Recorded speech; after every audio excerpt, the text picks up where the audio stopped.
Today on the Amp'd UP211 podcast, we're stepping into the batter's box with Parker Byrd, a Division I athlete, amputee, and living example of what it means to fight for your purpose. After surviving a devastating boating accident, Parker didn't just recover, he made history as the first NCAA baseball player to compete with a prosthetic leg. His story is raw, real, and ridiculously inspiring. If you've ever wondered how far resilience can take you, you don't want to miss this one. Let's play ball and get amped up.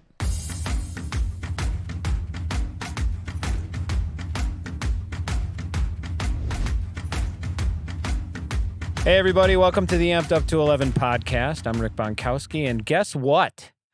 We have Parker Byrd here today. Parker, how are you, sir? I'm doing great, man. It's such an honor and pleasure to be on here. I'm excited for it and looking forward to a great conversation. What part of the country are you in right now? I am in North Carolina. I'm in Greenville, North Carolina, so on Eastern Standard Time. Is it steamy hot there like it is here? Oh, it's brutal out here, man. The humidity's pretty bad, but it's awesome. I love this time of year. This is baseball time. It's prime baseball time. So yes, I love sir. it. Baseball time. Unless you've been under a rock for a while, Parker has been making the rounds. I noticed Parker, of course, because I'm an amputee, and you know, when prominent amputees sort of rise and become newsworthy and are seen on, you know, Good Morning America or various, you know, other podcasts or interview spaces. You know, being a Division I athlete and playing baseball in a prosthesis, it's a pretty extraordinary set of circumstances, and obviously has captured the imagination of a lot of people. So often in the amputee community, youth is a sort of a major light. It's very bright in this space. So often amputations occur in people who are maybe up in years. And when we see people like yourself, it gives us hope. It makes us feel like, believe it or not, in some ways, we're kind of like part of the cool club, you know? Because this guy's out there, this young, vibrant, athletic, person doing amazing things. And it's like, oh man, look at that over there. Holy shit, this guy's playing baseball. And he's doing it like it's for real. It's not just some gratuitous thing like he's in his backyard. No, he's competing, right, on a very high level. And I want to rewind a little bit and talk a little bit. And, if you check out Parker online, YouTube and otherwise, his story is pretty well documented. And you've been very transparent in that space. You've definitely offered that experience. And what I mean is, how you came to be an amputee, and then additionally, what has occurred beyond that in your adaptation and how you got back into the game, so to speak. But I want to start with the extraordinary nature of your accident, because this is something that I can relate to only because, man, Parker, I did a lot of tubing at one time in my life. My parents had a lake house, and of course, with a lake house, you've got boats. And right. What do we do as goofball teenagers, right? We get on exactly those, yeah, we get on water skis, or we get on those tubes, and we power around the lake. And I'm going to be really transparent, and I think I could speak openly and not offend you, but very often the whole point of tubing was, how far can we throw you off the tube? 100%. That's exactly what it's all about. Like, how can I bank this thing so I toss my buddy as far into the air as possible, right? That's right. That is so right. That's So, awesome. Yeah.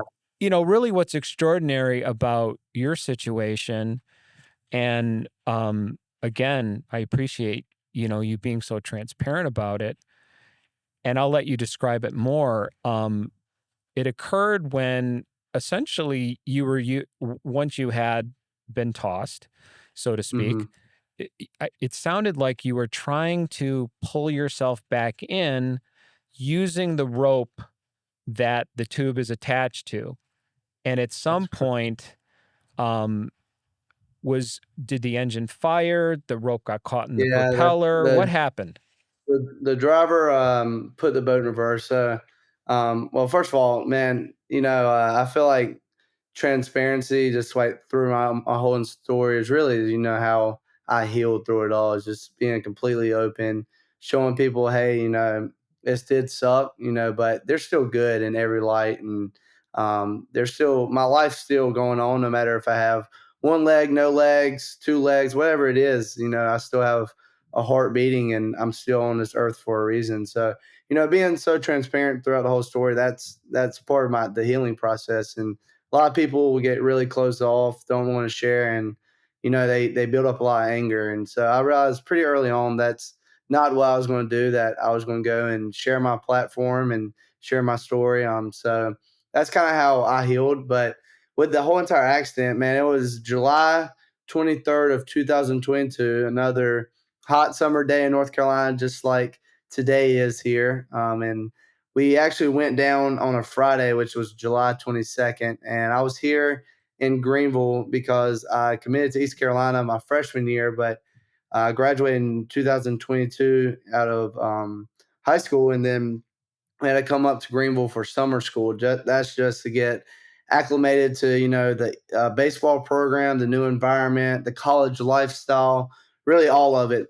So we got here mid June, actually probably around this time, and we got here and everything was going great. I mean, I was meeting all my new buddies, all my new teammates, and halfway through the summer session, we got a new recruit, which is really kind of strange in itself because a lot of guys, including myself, had committed from a very young age, from freshman year of high school to sophomore to juniors. But to get a recruit halfway through summer is kind of odd. Well, he comes in, he introduces himself and says, "Hey, my family has a river house about 40 minutes away from here. We should all go down one weekend when we're free and just kind of hang out and, bonding experience." So we're like, "Sounds good, man. Well, when we find time, we will." So we kind of pushed him off until the very last weekend that we were all here during the summer. And he asked again, and we're like, "You know what? We can go down. It sounds like a great time. You're hyping it up to be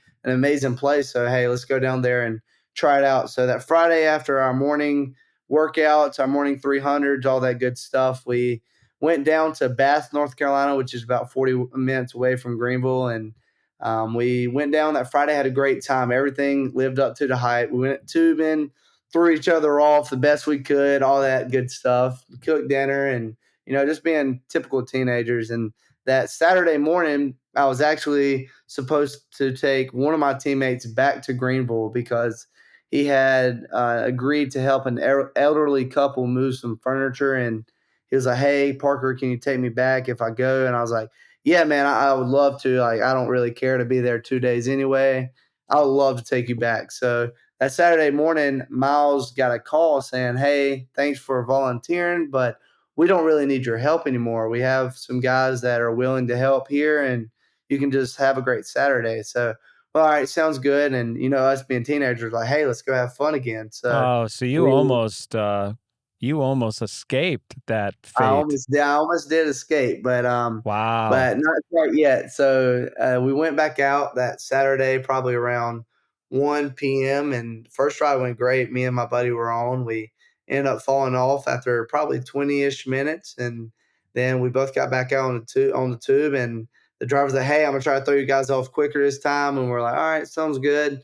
I bet you can't because we're D1 athletes and all that." So he, revved the engine pretty good and threw both of us off pretty quickly. And we both hit the water really hard. So we're like, "Hey, let's get back to the boat." And we've had enough right now. We'll do it again later. So as we were swimming back to the boat, I was kind of way far ahead of Dixon just from where we had landed. And I was probably 10 to 15 yards from the boat or feet from the boat. And I was using the rope from the tube to help guide myself back in, and the driver put the boat in reverse or it got knocked into reverse somehow. And essentially ended up running me over. The propeller hit both of my legs and my left hand as well. And then from there, my teammates on the boat, reacted pretty urgently. They got me back onto the boat, Yeah. tied tourniquets around my legs the best they could, and they did everything they could. So I'm lucky to blessed just to be alive right now. And they had to wave down other boats because our boat wasn't able to move due to the rope being caught in the propeller, and so everything's good now. And So. you've, I really appreciate the video of you recounting that. I can't remember what the specific piece was called, but what I do recall about it was, all of you describing in detail what had occurred. Hmm. You were almost like kind of like a panel format, and them not only sort of recalling your experience, but also what they were feeling and what they were going through, sort of like through their lens, Hmm. how they were reacting to the situation and what their experience was. And I think that speaks volumes to who you are, because here's this sort of tragic accident, right? This thing that occurs that no one anticipated, that no one planned for. This is what life does sometimes. I mean, no pun intended. It was a major curveball, right? All of a sudden, Right. wow, this incredibly, you know, just terrible thing has occurred, and you seem to be validating the trauma that they went through, Hmm. because so Yeah, often, 100%. yeah, when Because I speak to a lot of trauma victims, and there's nothing wrong with this, but very often the narrative kind of revolves around them and what they hmm went through. And I was so impressed by the way you were kind of sitting back and you were really listening to what your friends were saying and what hmm their experience was like. And I felt like this is someone that very much, is serving, others, that very much wants to validate and support and make sure that the people around him are okay. hmm And to me, that says a lot about where you've taken this, you know, uh, very unfortunate situation and turned it into something that's very positive, that's hmm very inspiring. You've taken darkness and you've turned it into light somehow. And I appreciate that, because Of course. I'll be honest, man, that's not usually how it goes. It Yeah. doesn't.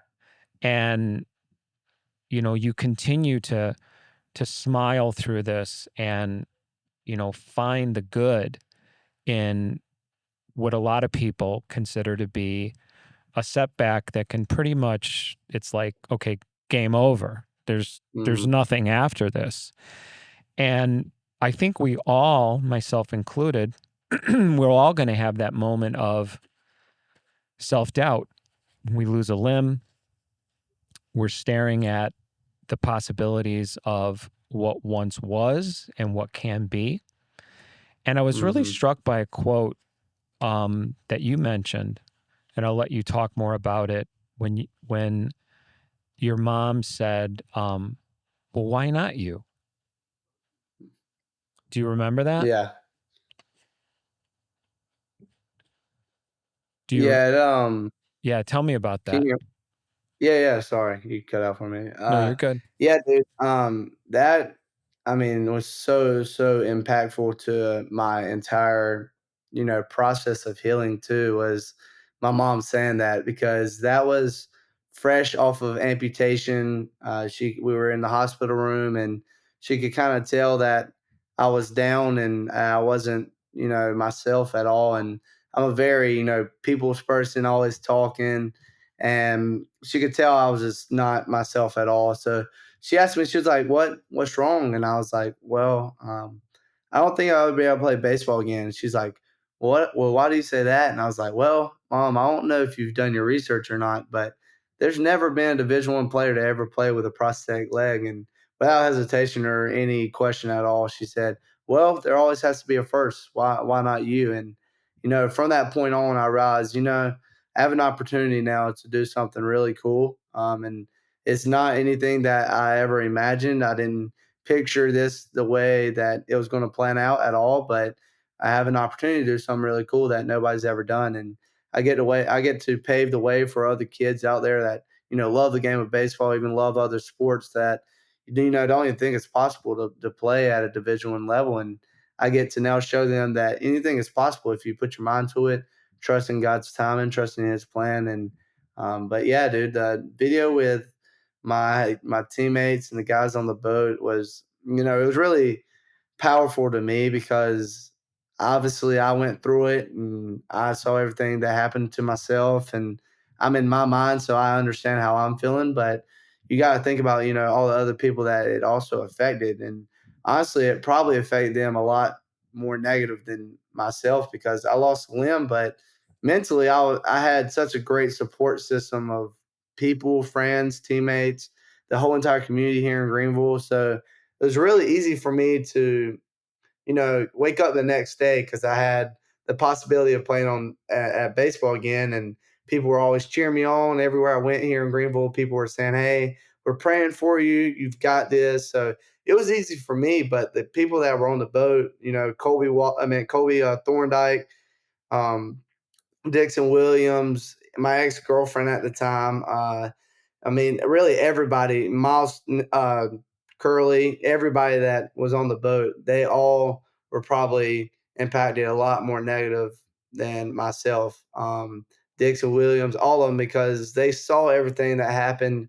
And, I'm one of their best friends. And, it could have been them, but, it kind of had that survivor's guilt a little bit. And it was really hard to see them go through that. And I try to remind them, hey man, I'm still Parker. I'm okay. Like, yes, that did happen. It was awful. Like, never want to relive it at all. But guys, I'm okay. I'm good. You can stop worrying about me and live life. It was a traumatic accident that nobody intended on happening. The driver didn't put the boat in reverse on purpose to try and run me over. Don't blame him. Like, please don't hate him. He's a good kid. He's just, we're all teenagers. We're 18 years old. We make mistakes. And I was like, but I'm okay. Like, you gotta realize that tubing's fun, man. I go It out, I is. still tube all the time. I was like, but it's part of it. I was like, it could happen to any of us, but luckily for me, it was myself because I'd rather take the hit than those guys. But it was definitely really hard to listen to them talk about that because it really did negatively affect them a lot worse than myself. And it was a cool experience too to listen to them because I think that might have been the first time we had all been like really open and just sharing our true feelings about the accident. So it was pretty cool. Well, I think the word you used was a survivor's guilt. I think I would definitely be in that camp that if I had been there and we were just hanging out, having fun, all that stuff, and whatever role I played in that, whether I was encouraging us to go out on the tube again, or I was the one, piloting the boat, or, whatever, I would still, feel some accountability in what had occurred. And for you to be able to be so generous and selfless about that set of circumstances would have a tremendous amount of healing power for me.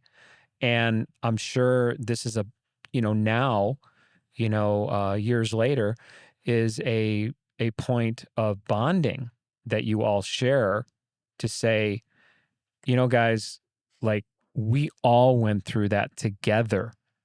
Hmm. And yeah, there was, some form of loss in that equation, but we're here.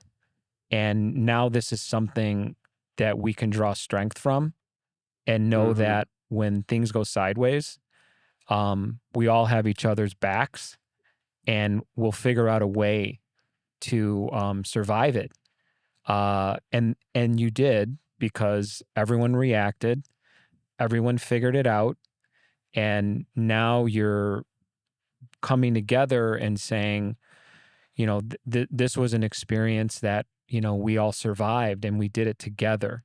It wasn't like, hey, Parker survived. It was, no, it was us. We did it. Yeah, we did it together. And Mhm. that's such a huge exercise in community, support system. And again, you've been very transparent in interviews and, through your words specifically, about your faith and how that's been a major component of this forward momentum that you've been creating since your accident. What would you want to say about that particular part of your healing? Oh, dude, I would say that was, probably the biggest thing for me and my family was, relying on, God's plan, because in life, we have all these cool things for ourselves. We have all these plans placed. I was supposed to be the starting shortstop. I was listening to all the media say just that right before my accident. So it's really easy to get caught up in, our plans, what we want to do with our life. But, God allowed my accident to happen, not just to me, but also to happen for me. And He now gave me a platform to share my story, share His goodness, His grace, His mercy.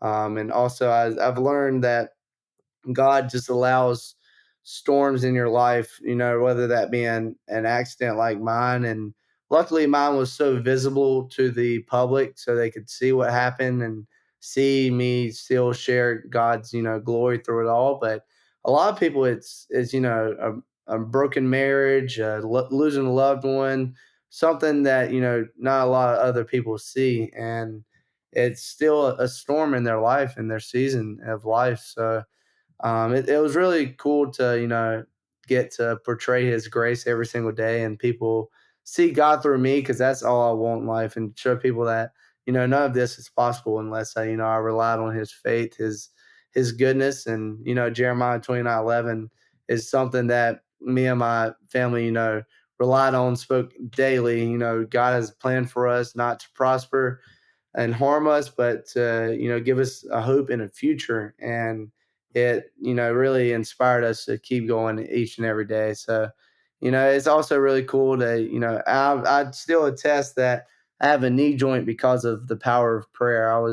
There was a point after my amputation that the doctors that even told us, like, hey, your knee's going to have to get amputated. The bones and muscle inside your knee are completely black, and we have no other choice but to amputate it. But in the meantime, I was going to the hyperbaric chambers to, just increase the Yeah, speed it oxygen, up. blood flow, and all that cool stuff. And my mom's updating people on Facebook, just really for the people back home, just to kind of clear the air of what happened. But she realized that she now had a platform to ask for prayer. So she said, hey guys, Parker's probably about to lose his knee joint, which I know, but that's like a really essential piece in prosthetics. And they're like, can you just pray for us? And, we felt that. We felt the power of prayer. We felt God moving. And 2 or 3 surgeries later, the surgery before they were supposed to amputate above my knee, they came back and said, hey, there's a trickle of blood flow in his knee. We're going to just hold off on the cutting.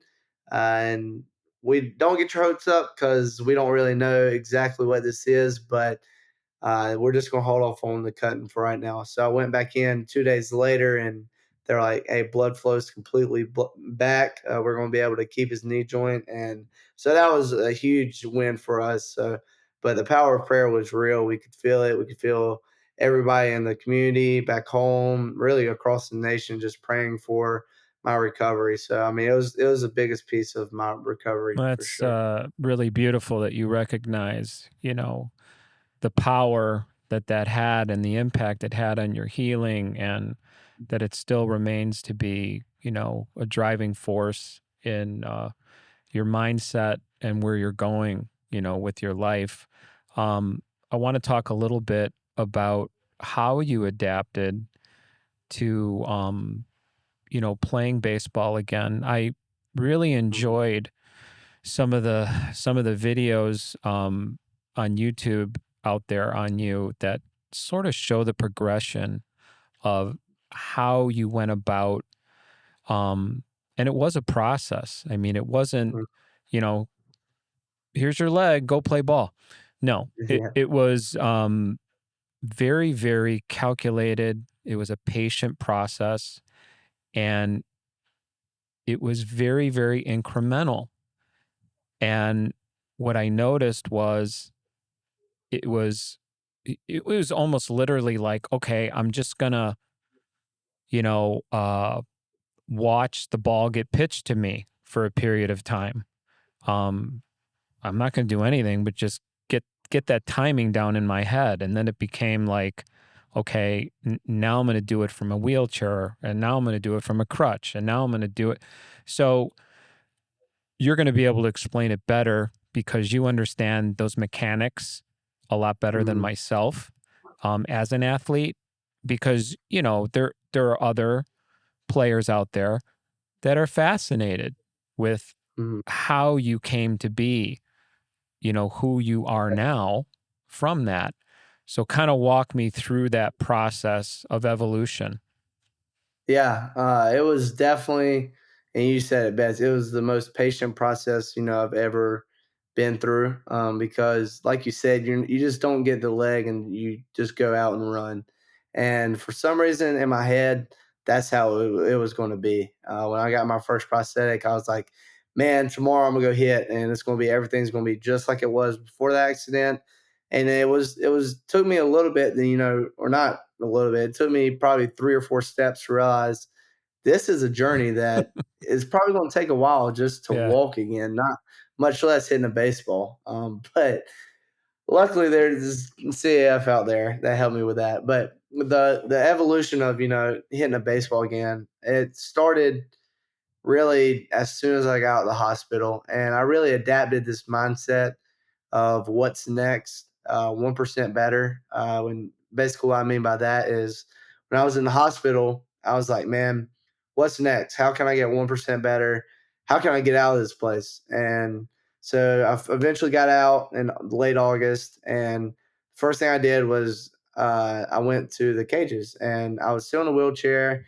Still had wound backs on my legs, still was getting surgeries done every other day. So I wasn't very mobile, but I was in a wheelchair, and I would watch balls off of a pitch machine just go by, just to, the power of visualization is real. And I would watch the ball just go by just to, keep my timing in sync. Because still in my head, this process was going to be a lot quicker than it is. So I would watch that for a little bit, and then I eventually progressed to a walker. I think I still had wound vacs on my legs, but I had a walker, and the community, some guy out in the community just donated a shower stool because they're like, hey, he probably is going to need a shower stool to shower. Well, instead of showering on the shower stool, I use it as a place to sit down while I hit. So I would go and hit one-headed drills on the shower stool for a very long time. Honestly, I was still in a walker for a little bit, and then I progressed to crutches. I got the wound vacs off my legs, got my skin grafts on, so they're like, hey, since the woman back control for legs, you can now use crutches. So progressive crutches. I would kind of prop myself up sometimes on a crutch and stand up on one leg and hit just one handed still. But I was still sitting down a lot on the shower stool. And then in December of 2022, I got my first prosthetic. And like we were talking earlier, it didn't fit very well. It just wasn't comfortable at all. I wasn't fully weight bearing on it. So I was still using a crutch to, help assist me while I was walking. So I started using, two legs, as in I had a prosthetic set it up, but I was still using a crutch to hit. And then in March of 2023, that's when I received the first grant from the Challenged Athletes Foundation. And they sent me to your hometown, on a hometown, but where you live in Juliet, Chicago, to see a guy named David Rodder, who David is Rodder. who Yeah, is a process we got to to a top. stop for a second because David Rodder, who I can't tell you, Parker, how often I am just astounded by the volume of high performing amputees that have some sort of experience, connection with Dave. And Yeah. I, I mean, I feel so fortunate to know the guy. He's my prosthetist as well. And, you know, his name just tends to pop out all the time. We were just at a conference just last month where you know, we're interviewing, very, very prominent amputees, Paralympic people, this and that. And it's just like Dave's name comes up all the time. Oh, yeah, I see David Rodder. Oh, you see David Rodder? I see David Rodder. And I'm not kidding you, Parker. We were literally doing selfies, some of us, and DMing them to Dave. Like, That's hey, funny because I was like, thinking about hey, taking a picture remember after this. us? I was going to take a picture of you and send it to Dave. That's so funny. I mean, it's just Yeah, like, oh my gosh, it's he is the awesome. behind the scenes guy that everybody knows. Oh yeah, Like I everybody mean, knows him. It's so the funny to best, me. one of the best of the best. I mean, so they sent me out there, and I met David, met everybody in there, and I mean, the guy's a magician. He's literally like, I mean, you know how the setup is, but you walk in and Yeah. it's this big living room feel, and they have some glass windows where you can see them working on all your prosthetics and limbs and all that cool stuff. But it really feels like, you're in the movie Pinocchio and you just Yeah. happen to be, Pinocchio getting worked on. But so he's so patient, so kind, so loving, and it's such a blessing to meet David in that time of life because we were still hurting. We were still, grieving the loss. But we walk in and, we had a very eye opening experience to where we're like, you know what? We're very blessed to be in the position we are. There's a lot of people out there that are a lot worse than us. But not only that, we have great connections with David Rodder, who's going to get me back out into the field. So he designed this leg with a cheetah foot, and he split it in the middle to where I felt like I had a big toe.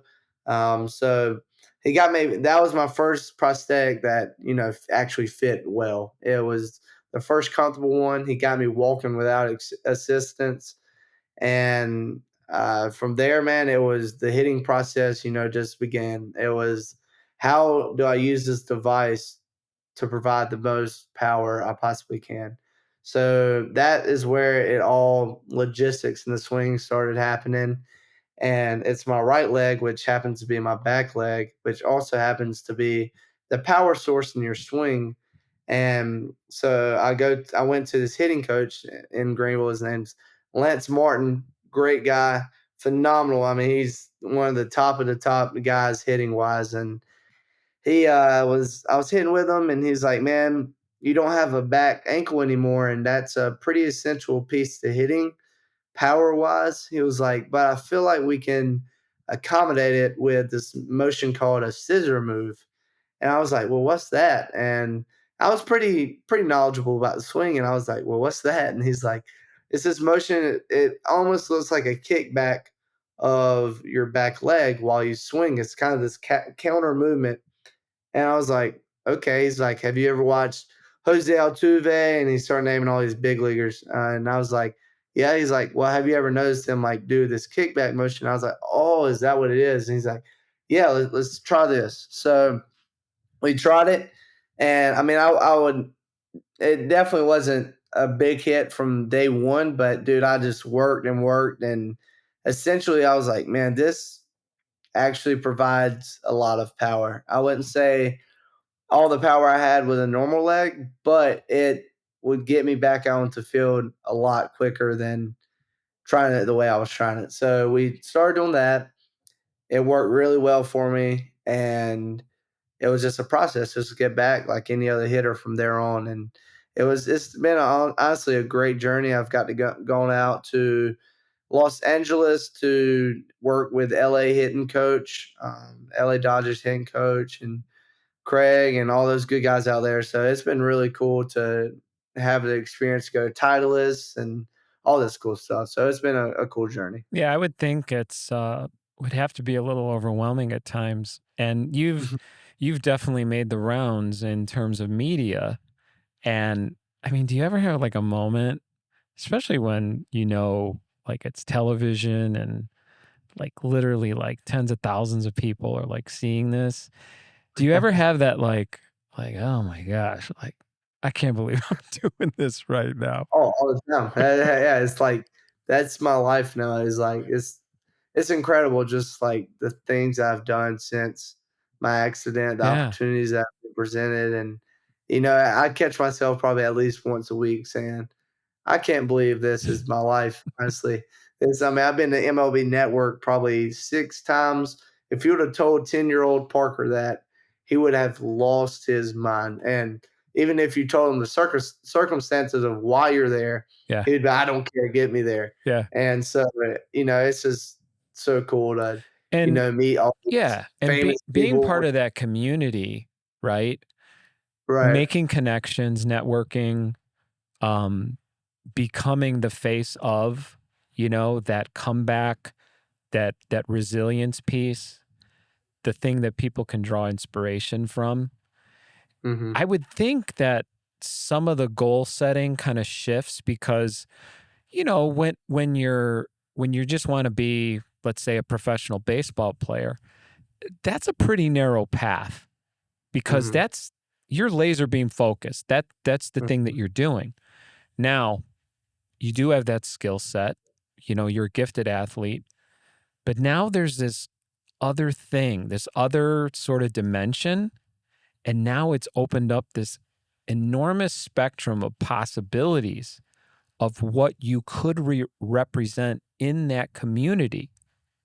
Because whether you want to become a professional baseball player or not, the connections that you're making, the notoriety that you're receiving, and the way in which you're handling it, which you're incredibly articulate, you're a smart guy, you know how to control, the messaging in terms of its positivity, and you're like apple pie, like everyone likes it, and Right. to be able to harness that and use that for good, I would think, your parents might sit back and go, I mean, gosh, there's so much he could do with his Yeah. life now. Um, and then and then it no longer really is so much about the amputation anymore. It's about Parker, like And the the possibility. Right. possibility of what you will become as a fully formed adult. And Mhm. whatever that is, whether you're in broadcasting or you're a coach or you're someone who's on the public speaking circuit, wh- Mhm. whatever that is, suddenly there's all of these options that become available to you simply because you guys wanted to throw each other off a tube. That's exactly right. And it's I mean, you're so right because my dad and my mom too, but my dad has struggled with my my whole entire really accident story, really Yeah. all of it. And he's like one of my best friends, and me and him we really bonded over baseball, to be honest with you. And that's honestly been the hardest part for him is closing that door of what could have been. Yeah. But even talking to him now, he's like, you can tell he's starting to finally like grasp, like, hey, this is really good. Like this can be awesome. He's like helping me create a foundation now. He's writing all my speeches almost. Like, I mean, the things he does for me now is insane, and it's not even baseball related anymore, which is really cool for me because we really bonded over baseball. But now the relationship piece is not even about baseball much anymore. That we realize that is just a game. And if I would have said that before my accident, I would have said, Parker, what are you talking about? It's more than just a game, but it honestly is just a game. Yeah. Life is so much bigger, Oh, but it is. the possibility, man, is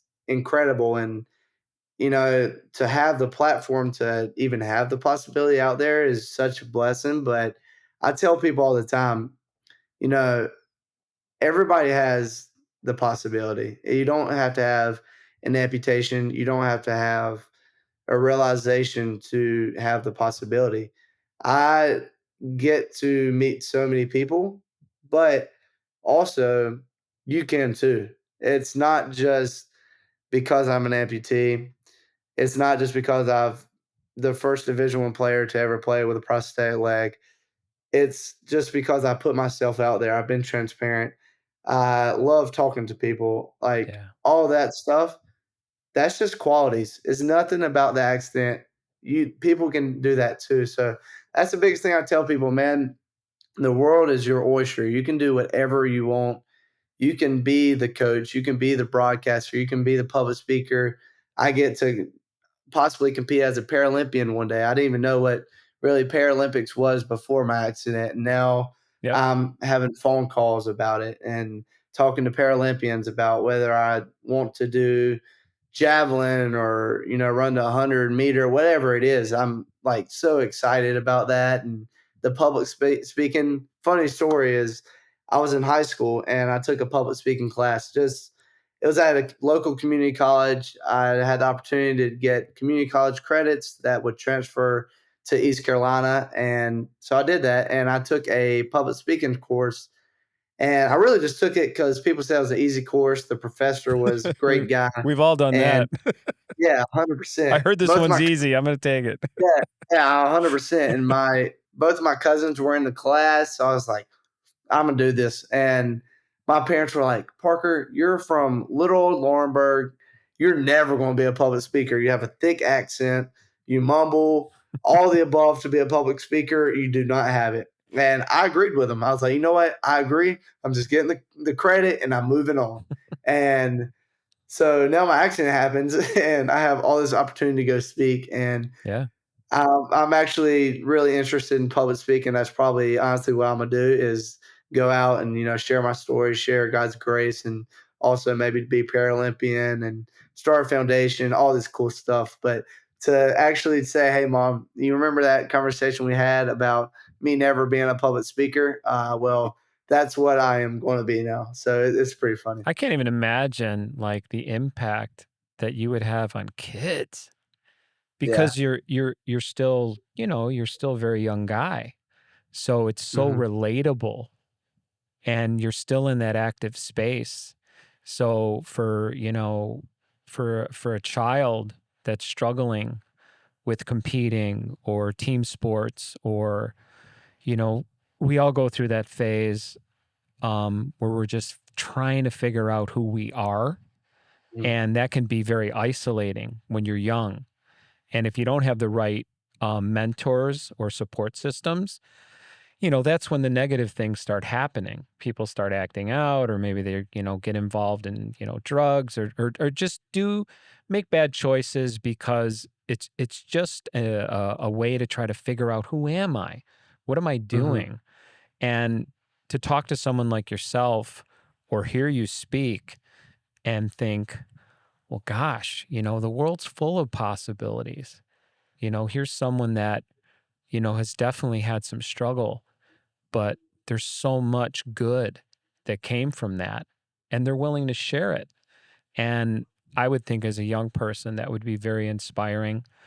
And like I mentioned before, for people even in my age category, and when you start talking about, the Paralympic space in general, I am just so incredibly blown away by those athletes and what they do and how they put themselves out there Hmm. and the way they test their bodies despite their limitations, the way Yeah. that they just compete on such an incredible level.